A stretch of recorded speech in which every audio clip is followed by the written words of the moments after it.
Hello students, welcome to all of you. इस video में मैं आप लोगों के लिए लेके आया हूं झारखंड बोर्ड का मॉडल सेट पेपर 3 को, जो विषय सामाजिक विज्ञान का है।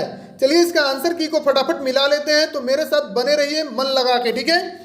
देखिए क्वेश्चन नंबर पहला, फ्रांस की क्रांति कब हुई? राइट आंसर है बच्चों ऑप्शन नंबर का 14 जुलाई 1789 में, ठीक है। क्वेश्चन नंबर दूसरा है, फ्रांस की क्रांति का अग्रदूत किसे कहा जाता है? राइट आंसर है ऑप्शन नंबर ख, रूसो को। क्वेश्चन नंबर तीसरा है, बिस्मार्क जर्मनी का चांसलर कब बना?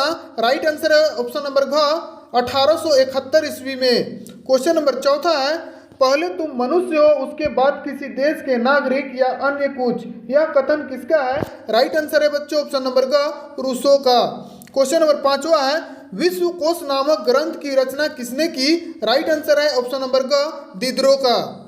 क्वेश्चन नंबर छठा, डिस्कवरी ऑफ इंडिया नामक पुस्तक का लेखक कौन था? राइट आंसर है बच्चों ऑप्शन नंबर ख, पंडित जवाहरलाल नेहरू। क्वेश्चन नंबर सातवां है, यह किसका कथन है? तुम मुझे खून दो मैं तुम्हें आजादी। ये आप लोग सभी को आना चाहिए, ठीक है। ऑप्शन नंबर ग सही है, सुभाष चंद्र बोस। क्वेश्चन नंबर आठवां है, बंगाल का विभाजन कब हुआ?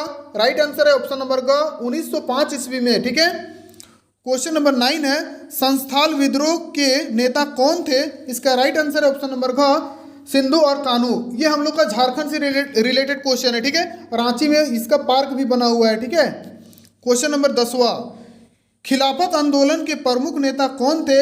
राइट आंसर है बच्चों ऑप्शन नंबर ख, मौलाना मोहम्मद अली और मौलाना शौकत अली, ठीक है। अगर आप लोग पढ़े होंगे तो आप लोग को याद होगा। क्वेश्चन नंबर 11 है, हमारे पर्यावरण में उपलब्ध प्रत्येक वस्तु जो हमारी आवश्यकताओं को पूरा करने में प्रयुक्त की जा सकती है और जिनको बनाने के लिए प्रौद्योगिकी उपलब्ध है, जो आर्थिक रूप से संभव है, सांस्कृतिक रूप से मान्य है, उसे क्या कहते हैं? तो संसाधन। मतलब यहाँ से अब आप लोगों का जो क्वेश्चन है 11 से आप लोग का भूगोल आ गया है, ठीक है। इसका राइट आंसर है ऑप्शन नंबर ख, संसाधन, ठीक है। अगला क्वेश्चन, क्वेश्चन नंबर 12, भूमि निम्नीकरण में निम्नलिखित में से किनकी भूमिका नहीं है? तो राइट आंसर है मधुमक्खी पालन। क्यों है? तो देख लीजिए।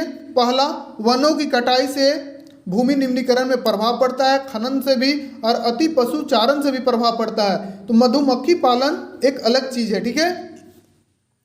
क्वेश्चन नंबर 13, भारत के कुल क्षेत्रफल का कितना प्रतिशत भाग मैदान के रूप में पाया जाता है? तो बच्चों राइट आंसर है ऑप्शन नंबर ग 43%, ठीक है। क्वेश्चन नंबर 14, लौह अयस्क किस प्रकार का संसाधन है? राइट आंसर है बच्चों अनवीकरणीय योग्य, ठीक है। फिर उसको हम नहीं ला सकते हैं फिर से, ठीक है। क्वेश्चन नंबर 15, गुलाबी सिर वाली बतख किन जातियों में शामिल है? तो देखिए इसको हम दुर्लभ मार रहे थे, लेकिन दुर्लभ ने अभी पूरी तरह से खत्म हो गया है, ठीक है। तो बच्चों इसको बोलेंगे ऑप्शन नंबर घ लुप्त जातियां, ठीक है। क्वेश्चन नंबर 16, भारत में जैव विविधता को कम करने वाले कारक कौन है? तो उपरोक्त सभी है। क्यों? तो पहला देखिए, वन्य जीव के आवास का क्या है? विनाश करना।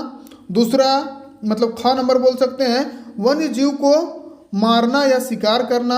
और ऑप्शन नंबर ग है पर्यावरणीय प्रदूषण एवं दावनल। मतलब सभी चीज इसका आंसर है, इसलिए इसको मारेंगे उपरोक्त सभी में, ठीक है। क्वेश्चन नंबर 17, चिपको आंदोलन किससे संबंधित है? तो ये वनों की कटाई को रोकने से संबंधित है, ठीक है। क्वेश्चन नंबर 18, जल की कमी के क्या कारण है? तो राइट आंसर है ऑप्शन नंबर घ उपरोक्त सभी। अतिचारण, अत्यधिक प्रयोग करना, समय से विभिन्न वर्गों में जल का असमान वितरण करना, मतलब सब आंसर होगा, ठीक है। क्वेश्चन नंबर 19 है, टाका क्या होता है? देखिए हम लोग में रुपया पैसा चलता है, वैसा ही टाका का बात हो रहा है, ठीक है। इसका राइट आंसर है बच्चों ऑप्शन नंबर क, पीने के पानी को संग्रहित करने का भूमिगत टैंक, जिसको हम क्या बोलेंगे? टाका। अच्छा, टाका ई वाला टाका का बोला है, वो 1 टाका 2 टाका नहीं, ठीक है। क्वेश्चन नंबर 20, सन 2025 तक, इंपॉर्टेंट क्वेश्चन है, ठीक है। सन 2025 तक कितने लोगों के जल की कमी झेलने की भविष्यवाणी की गई है? तो बच्चों राइट आंसर है ऑप्शन नंबर क 20 करोड़ लोगों की, ठीक है। क्वेश्चन नंबर 21, हम किसी देश की प्रति व्यक्ति आय की गणना कैसे कर सकते हैं? तो बच्चों राइट आंसर है ऑप्शन नंबर ख, किसी देश की कुल आय को कुल जनसंख्या से भाग देकर, ठीक है। हम लोग पता लगा सकते हैं ये चीज को। क्वेश्चन नंबर 22, वे देश की जिनकी 2017 में प्रति व्यक्ति आय $12,056 प्रति वर्ष या उससे अधिक होते हैं तो वह देश निम्न में से किस श्रेणी के अंतर्गत होगा? तो इसको बोलेंगे विकसित देश बोलेंगे। ठीक है। क्वेश्चन नंबर 23, सतत विकास का उद्देश्य क्या है? तो ऑप्शन नंबर इसका राइट आंसर है ग, विकास वर्तमान के लिए एवं आने वाली पीढ़ी दोनों के लिए। ठीक है। ऐसा नहीं कि अभी हुआ बाद में होबे नहीं करेगा, या बाद में होगा अभी नहीं होगा। मतलब विकास वर्तमान मतलब क्या, आने वाला के लिए और आने वाली पीढ़ी के लिए। तब उसको हम क्या बोलेंगे? किधर गया?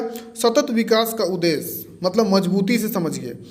क्वेश्चन नंबर 24 है, निम्नलिखित में से किस राज्य की साक्षरता दर सबसे अधिक है? तो सबसे पढ़ा लिखा जो लोग है वो केरल में है। ठीक है। क्वेश्चन नंबर 25, यदि एक देश की प्रति व्यक्ति आय 500 रुपया है, एक व्यक्ति का आय जो है 500 रुपया है तथा जनसंख्या 5000 है, तो उस देश की कुल आय निम्न में से कौन होगा? तो इसको गुना कर दिए, 5 25, इधर 3 गो फ्री फोकट का 0, इधर 2 गो फ्री फोकट का 0, तो ये हो जाएगा कितना? इकाई, दहाई, सैकड़ा, हजार, 10,000, लाख, 10 लाख, 25 लाख। क्वेश्चन नंबर 26, निम्न में से कौन से क्रियाकलाप द्वितीयक क्षेत्रक के अंतर्गत आते हैं? तो राइट आंसर है बच्चों ऑप्शन नंबर ख, प्राकृतिक उत्पादों को विनिर्माण के द्वारा बदला जाता है। ठीक है। क्वेश्चन नंबर 27, ये सब आपका आ गया नागरिक शास्त्र का क्वेश्चन है सब। परछन बेरोजगारी का मतलब ऐसी स्थिति है जहां लोग, ऑप्शन नंबर ग सही इसका, नियोजित है लेकिन उत्पादिक शून्य है। मतलब मान लीजिए कोई खेत है, छोटा सा खेत रहेगा और उसमें 20 गो आदमी को काम करने में लगा देंगे तो वो फायदा होगा? नहीं, उल्टा नुकसान हो जाएगा। उसी को यहाँ पे बोला जा रहा है। ठीक है। क्वेश्चन नंबर 28, 14 तथा 15 वर्ष की आयु के स्कूल जाने वाले कुल बच्चों का उस आयु वर्ग के कुल बच्चों के साथ प्रतिशत क्या कहलाता है? तो इसका राइट आंसर बच्चों ऑप्शन नंबर क, निवल उपस्थिति अनुपात कहलाता है। ठीक है। क्वेश्चन नंबर 29, संगठित क्षेत्र का सही अर्थ क्या है? तो राइट आंसर बच्चों ऑप्शन नंबर क। क्वेश्चन नंबर 30, कौन से क्षेत्रक को सेवा क्षेत्रक भी कहा जाता है? तो तृतीयक को। ठीक है।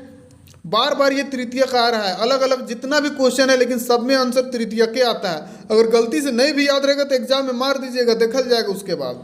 क्वेश्चन नंबर 31, सत्ता की साझेदारी के क्षैतिज वितरण के अंतर्गत कौन शामिल है? बच्चों इसका राइट आंसर ऑप्शन नंबर ग, विधायिका, कार्यपालिका, उसके बाद न्यायपालिका। ठीक है। क्वेश्चन नंबर 32, यूरोपीय संघ का मुख्यालय कहाँ अवस्थित है? इसका राइट आंसर है ऑप्शन नंबर क, ब्रुसेल्स में। ठीक है।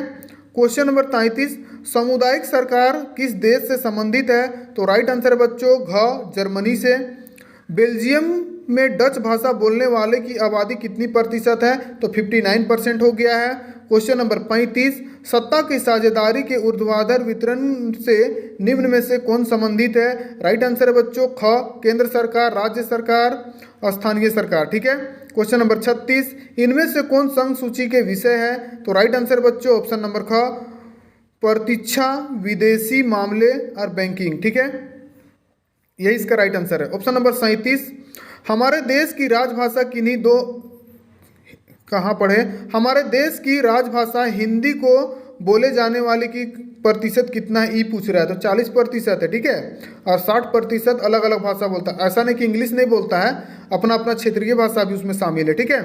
क्वेश्चन नंबर 38, भारत की अनुसूचित भाषाओं में झारखंड की कौन सी भाषा शामिल है? तो संस्थाली भाषा शामिल है। ठीक है। क्वेश्चन नंबर 39, पंचायतों में महिला के लिए कितने प्रतिशत आरक्षण का प्रावधान दिया गया है? तो 50%। ठीक है। क्वेश्चन नंबर 40, भारत में वास्तविक विकेंद्रीकरण की दिशा में एक बड़ा कदम कब उठाया गया? तो राइट आंसर है ऑप्शन नंबर क, 1992 में। तो इसी के साथ हम लोग का सेट नंबर 3 भी खत्म होता है बच्चों। Okay, thank you. वीडियो अच्छा लगे तो प्लीज़ लाइक शेयर करना मत भूलिएगा।